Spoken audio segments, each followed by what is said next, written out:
अर्पिता हमारे साथ विजय खेमका है, पूर्णिया सदर सीट से जीत करके आए हैं। लगातार वहां से जीत हासिल करते रहे। इस बार भी बहुत चुनौती थी इनके सामने, लेकिन जीत के अब बैठक में जा रहे हैं, विधानमंडल की बैठक में। सीधे इनसे बातचीत करते हैं।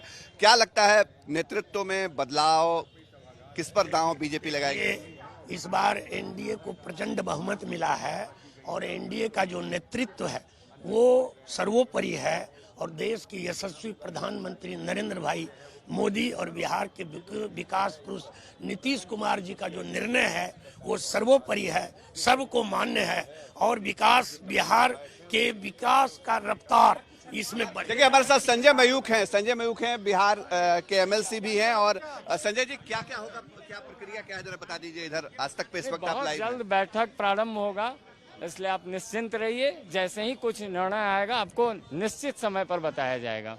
चलिए, बैठक 11:30 बजे का वक्त दिया गया है। इंजीनियर शैलेंद्र बीरपुर से जीत करके आते हैं, फिर एक बार जीत हासिल की इन्होंने। और देखिए यहाँ अर्पिता, जो तस्वीरें आपको दिखा रहे हैं, बीजेपी महिला मोर्चा की जो सदस्य हैं, वॉलंटियर्स हैं, लगातार एक्टिव रहती हैं यहाँ पे। ये कोई भी जब नवनिर्वाचित विधायक आते हैं तो उनका देखिए किस तरह से अभिवादन किया जाता है, तिलक लगाया जाता है। तो जनता ने पहले ही विजय का तिलक लगा दिया और अब तो यहाँ मतलब रुद्राक्ष माला। शैलेंद्र जी, क्या बात है, मतलब सब कुछ। हम लोग तो सनातन धर्म को मानने वाले हैं और यही हमारी परंपरा रही है, संस्कृति रही है, इसलिए रुद्राक्ष पहनना तो हमारा अपना ध्येय है। हिंदू धर्म को बचाना है, सनातन धर्म को बचाना है, तो इसलिए हम लोग पहनते हैं। नेता कौन होगा, कुछ आइडिया लगा है क्या आपको? वो तो अब निर्णय लेगी पार्टी, जो भी होगा हो जाएगा। हाँ पार्टी। चलिए, इंजीनियर शैलेंद्र बीरपुर से चुन करके आते हैं और देखिए एक बार फिर सदन के अंदर गए हैं तो तमाम जो दूसरे विधायक हैं वो भी आ रहे हैं। और देखिए सबसे आपको खास बात बताएं, कुछ ऐसी सीटें रही जहां पर जेडीयू की सिटिंग सीटें थी, वहां बीजेपी ने वो सीट ली और वहां जीत भी हासिल की। बीजेपी के तरफ से चेहरे हैं रजनीश कुमार, पूर्व एमएलसी तेघड़ा से जीत करके आते हैं। रजनीश जी, जिस तरह से पार्टी ने जीत के लिए आपको वहां भेजा, आपने सुनिश्चित किया, क्या लगता है अंदर बैठक में क्या फैसला? देखिए, आज तो बहुत बड़ा दिन है। बिहार में भारतीय जनता पार्टी एनडीए गठबंधन की बहुत बड़ी जीत हुई है। बिहार की जनता ने जिस तरह से मैंडेट दिया है, एक बड़ी जीत दिया है, उससे सरकार पर, माननीय मुख्यमंत्री आदरणीय नीतीश कुमार जी पर, आदरणीय नीतीश कुमार जी पर, ये भी पूछिए कि जातीय समीकरण जिस तरह से बैठते हैं इस बार कुछ परिवर्तन होंगे क्या? मंत्री पद में डिप्टी सीएम चुने जाएंगे तब, या फिर स्पीकर चुने जाएंगे? जरा पूछिए जल्दी से। देखिए, विधायकों को तुरंत कहा जा रहा है कि अंदर जाइए, बहुत ज्यादा भीड़ लगाने की इजाजत यहाँ नहीं है, चूंकि हमारी भी मौजूदगी यहाँ। चलिए यही सवाल जरा मैं रोहित से भी पूछ लेती हूँ, आती हूँ शशिभूषण, क्योंकि देखिए 11:30 बजे बीजेपी की बैठक है, लेकिन सबसे पहले अगर बैठक होनी है तो जेडीयू में होनी है और रोहित वहीं से है। वहां क्या हलचल देख रहे हैं आप और क्या समीकरण बैठता हुआ यहाँ पर नजर आता है जाति का हिसाब से? रोहित, देखिए, मैं जहां इस वक्त खड़ा हूं, मेरे दाहिने तरफ मुख्यमंत्री आवास है और मेरे पीछे राजभवन है। दोनों आज महत्वपूर्ण भूमिका, ये हलचल जो है इन दोनों जगहों पर रहेगी। और नीतीश कुमार के सरकारी आवास पर धीरे धीरे जो विधायकों का पहुंचना है वो शुरू हो गया है, क्योंकि एक एक करके जो विधायक अंदर जा रहे हैं। और 11 बजे का वक्त है जब जेडीयू विधान मंडल की बैठक जो है शुरू होगी और उस बैठक में नीतीश कुमार को विधानमंडल का नेता चुना जाएगा। और उसके बाद जब बीजेपी की बैठक हो जाएगी तो फिर 3:30 बजे सेंट्रल हॉल में जो है एनडीए विधायक दल की बैठक होगी, जहां नीतीश कुमार को नेता चुना जाएगा एनडीए विधायक दल। उसके बाद पीछे राजभवन पे तकरीबन 4 बजे शाम में आज नीतीश कुमार आएंगे, एक हाथ से अपना इस्तीफा सौंपेंगे और दूसरे हाथ से सरकार बनाने का दावा भी पेश कर देंगे। और साथ ही साथ एक तस्वीर आज बहुत चर्चा में है बिहार में, ये नया पोस्टर जो है पूरे पटना को ऐसे पोस्टरों से पाट दिया गया है, जहां पर एक ये कह सकते हैं बिहार की जनता का आभार, अब बनेगा विकसित बिहार। प्रधानमंत्री मोदी और नीतीश कुमार। ये चलिए पोस्टर्स तो आप दिखाई रहे, बिहार की जनता का आभार तो जताया ही जा रहा है, लेकिन अगर कुछ गतिविधियों पर नजर डालें तो ये क्या संकेत देते, जरा समझाइए। क्योंकि नीतीश कुमार खुद जाते हैं उस जगह का मुआयना करने जहां उनको शपथ लेना, अभी तक ऐसा नहीं हुआ, इतनी बार शपथ ले चुके हैं। दूसरी तरफ वो भी इस्तीफा नहीं दे रहे हैं, मतलब एक हाथ लो एक हाथ दो जैसा आप कह रहे हैं, यही फॉर्मूला है। कोई डर, कोई संशय है क्या? बिल्कुल, ये डर जो है ये कहीं ना कहीं जरूर नजर आ रहा है। अगर 2 दिन पहले नीतीश कुमार आकर विधानसभा भंग करने का अगर यहाँ पे रिकमेंडेशन कर देते, यानी वो पत्र दे देते राजभवन में और इस्तीफा भी सौंप देते, तो फिर समझ जाइए 17 तारीख और 18 तारीख 2 दिन का ऐसा वक्त था जहां पर कुछ खेल हो सकता था, हो या ना हो हम नहीं कहते हैं, लेकिन कहीं ना कहीं आशंका जरूर जेडीयू को भी रही होगी कि इन 2 दिनों में जब नीतीश कुमार इस्तीफा दे दें तो कहीं ऐसा ना हो कि बीजेपी ही जिस यहाँ सरकार बनाने का दावा ठोक दे माइनस जेडीयू करके। बाकी चिराग पासवान है, मांझी, उपेंद्र कुशवाहा और 1-2 अन्य विधायकों की जरूरत थी उन्हें, वो अगर मिल जाते तो ऐसा ना हो कि बीजेपी ही अपना सरकार बनाने का अकेले दावा ठोक दे। तो ये डर कहीं ना कहीं जेडीयू के मन में था और इसीलिए 2 दिन पहले जब नीतीश कुमार यहाँ आए थे तो उन्होंने केवल जानकारी दी आरिफ मोहम्मद खान को कि आज के दिन यानी 19 नवंबर को जो है विधानसभा भंग किया जाएगा, 17वीं विधानसभा, और मैं अपना इस्तीफा सौंपूंगा। यानी ये डर 2 दिन के लिए जरूर ठीक है, लेकिन सुजीत इतनी बड़ी जीत और इतनी बार कह दिया गया कि नीतीश के नेतृत्व में चुनाव लड़ रहे हैं, नीतीश ही अगला चेहरा होंगे,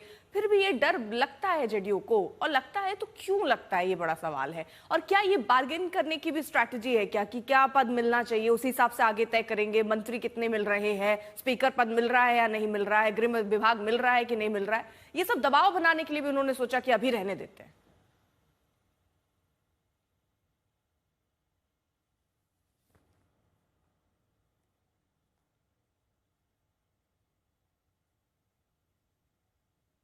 सुजीत, ठीक है सुजीत, आ रही हूं आपके पास जरा। इस बीच हम आपको ये गांधी मैदान, यहां पर ही ऐतिहासिक जीत के बाद अब कल इतिहास रचा जाएगा, वक्त तय कर लीजिए, लिख लीजिए, नोट डाउन कर लीजिए, 11:30 बजे, क्योंकि तय हो चुका है कल सुबह 11:30 बजे शपथ ग्रहण समारोह होना है।